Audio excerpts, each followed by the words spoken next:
사도행전 16장 33절로 40절 말씀 함께 봉독합니다. 그 밤 그 시각에 간수가 그들을 데려다가 그 맞은 자리를 씻어주고 자기와 그 온 가족이 다 세례를 받은 후 그들을 데리고 자기 집에 올라가서 음식을 차려주고 그와 온 집안이 하나님을 믿음으로 크게 기뻐하니라.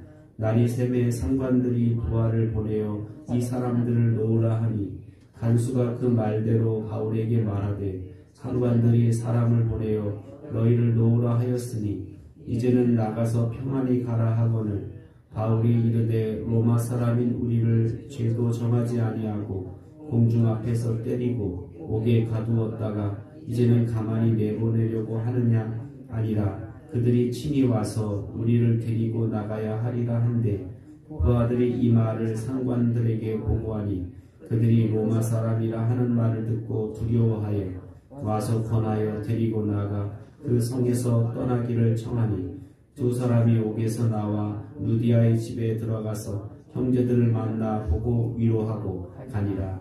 아멘.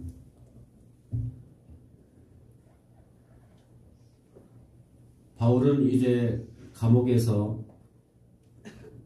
구원의 길을 묻는 간수에게 주 예수를 믿으라. 그러면 너와 네 집이 구원을 받겠다. 라고 이렇게 전하게 되고 그래서 그 간수는 바울을 통해서 그 온 집안이 이제 구원받는 그런 놀라운 일들을 경험하게 됩니다.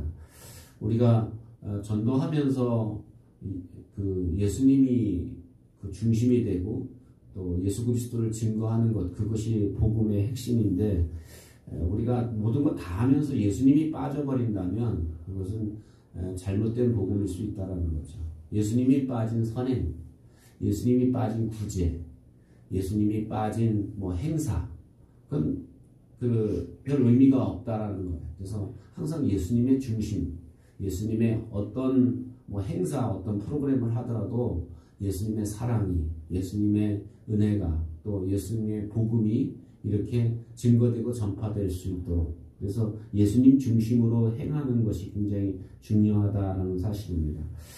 오늘 간수는 이제 바울이라면 자기 집으로 데려다가 이제 상처 나는 것을 씻어주고 상처를 치료해주고 그 집에 있는 모든 사람들이 이제 세례를 받게 하고 그랬더니 그 집에 기쁨이 충만했다라고 이렇게 말합니다. 그러니까 어떻게 보면 이 바울일행이 이제 감옥에 갇히게 된 이유가 그 귀신 들려서 점치는 그런 여종을 고쳐준 것 때문에 이제 그 여종을 통해서 여종을 내보내서 점을 쳐서 돈을 받았던 그 주인들이 돈벌이가 끊기니까 결국 바울을 고발하게 되고 그래서 때리고 그래서 감옥에 집어넣은 거 아닙니까? 그러니까 사실은 빌립보 사람들이 바울 일행을 이렇게 고소한 이유는 돈벌이 때문에 그런 거예요. 돈벌이가 끊기니까 그것에 대한 앙심을 품고 바울 일행을 고소한 거죠. 그런데 그 계기 때문에 바울이 감옥에 들어갔는데 오히려 그곳에서 기도하고 찬송할 때 옥문이 열리고 착고가 풀리고 그 일 때문에 간수가 이제 그 하나님의 능력을 직접 경험한 거예요. 눈으로 본 거예요. 그것 때문에 어떻게 보면 그의 집이 구원받고 그의 집이 다 세례받고 구원받는 그런 역사가 일어나게 됐다는 거죠. 이제 간밤에 있었던 일들을 아마 바울과 실라를 가두었던 관리들이 들었던 모양이에요. 그 간밤에 막 옥문이 열리고 착고가 풀리고 난리가 났던 것 같아요. 그러니까 이게 뭐 지진이라는 건 뭐 그 감옥에만 흔들렸겠어요? 그 땅 전체가 흔들려 버리니까 이제 관리들이 야 이거 하나님의 사람들 이렇게 우리가 방해했더니 이런 일들이 벌어지구나 깜짝 놀란 거예요. 그래서 사람을 보내서 간수에게 그 바울과 실라 빨리 내보내라 풀어줘라 라고 이렇게 사실 전가를 보냈어요. 근데 놀라운 일이 벌어진 거예요. 바울과 실라가 안 나가겠다는 거예요. 아니 풀어줘서 나가라는데 바울은 감옥에서 안 나가겠다는 거예요. 그러면서 뭐라고 얘기냐면 내가 로마 시민인데 이 로마 시민을 재판도 하지 않고 매 때리고 그리고 감옥에 이렇게 가둬놨으니 이거 불법이라는 거예요.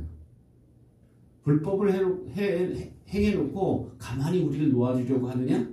우리 안 나가겠다. 그래서 뭐라고 얘기합니까? 직접 와서 우리를 데리고 나가라. 관리들이 직접 와서 찾아와서 그 얘기는 뭐예요? 자기들이 잘못했다라는 것, 자기들이 불법을 행했다라는 것, 로마 시민을 이렇게 재판도 하지 않고 매를 치고 감옥에 집어넣은 것, 이거 잘못했다라는 걸 공개적으로 인정하라는 거예요. 공개적으로 인정하고 우리를 데리고 나가라. 그러니까 이제 간수가 가서 그 사실을 그대로 전하니까 이 관리들이 두려운 거야. 아, 얘 로마 시민이었구나. 그런데 로마 시민을 재판도 하지 않고 그냥 무조건 매를 때리고 그리고 감옥에 쳐넣었으니 이건 잘못됐다는 거야. 그러니까 언론 관리들이 와서 바울을 감옥에서 이렇게 권하면서 제발 좀 이 성에서 나가달라고 떠나달라고 이렇게 간청을 하면서 바울을 데리고 나왔다라고 이렇게 말합니다. 그래서 결국 이제 감옥에서 나온 바울 일행이 이제 루디아의 집에 들어가서 사람들을 만나고 거기서 그들을 위로하고 빌립보를 떠났다라고 이렇게 기록되고 있습니다. 이 빌립보 도성의 사람들을 보면 아까도 얘기했지만 물질적인 이유 때문에 물질적으로 손해를 보는 것 때문에 이 자기들에게 들어왔던 복을 어떻게 한 거야? 발로 차버린 거예요. 그러니까 어떻게 보면 그 거라사 지방의 사람들, 예수님 당시에 보면 거라사 지방의 사람들이 예수님이 들어오셔서 거기 귀신 들린 사람들을 이렇게 운전하게 하고 그랬더니 어떤 일이 벌어졌어요? 그 비타레에서 있던 돼지떼 2,000마리가 그 갈릴리 호수로 들어가서 다 죽어버리고 몰살당했어요.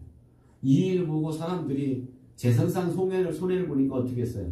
이곳에서 좀 떠나주기를, 예수님이 그곳에 떠나주기를 이렇게 간청했던 것처럼.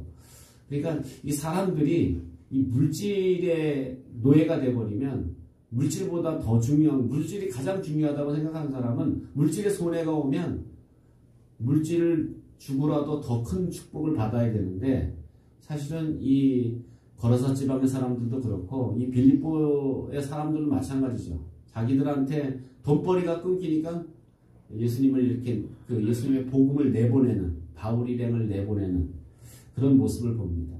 이것은 오늘날 우리도 마찬가지예요. 우리도 어떨 때 보면 들어온 복을 발로 차버리는, 정말 어떨 때 제가 가끔 이렇게 객관적으로 봐도 저 성도는 정말 하나님의 복을 발로 차버리는구나, 들어온 복도 차버리는 그런 경우들이 종종 있다는 거예요.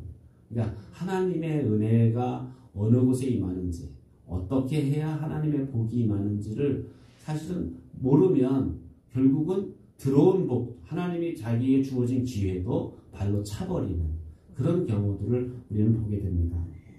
오늘날 우리의 삶 가운데 하나님이 내게 주시는 은혜, 내게 주시는 복, 내게 주시는 사명, 이걸 우리가 축복인 줄 모르면 결국 발로 차버리는 이 빌립보 지방의 사람들과 같이 된다는, 오늘 우리의 삶 가운데 특별히 이 복음을 이렇게 거부했던 빌립보 사람이나 거라사 지방 사람들처럼 행하지 않고 우리에게 주신 복, 우리에게 주신 말씀을 받아들여서 순종함으로 복을 받는 저와 여러분 되시기를 주의 이름으로 축원합니다. 기도하겠습니다. 함께 기도할 때 복음을 거부했던 빌립보 도시의 사람들을 생각해 보면서 우리가 우리 마을에, 또 우리 도성에, 또 우리 가정에 하나님의 축복이 임하도록 우리가 기도하고 준비하고 또 받아들이는 저희들이 되게 해달라고 기도하고, 여러분 자신의 기도 제목을 놓고 기도합니다. 사랑과 은혜가 풍성하신 하나님 아버지,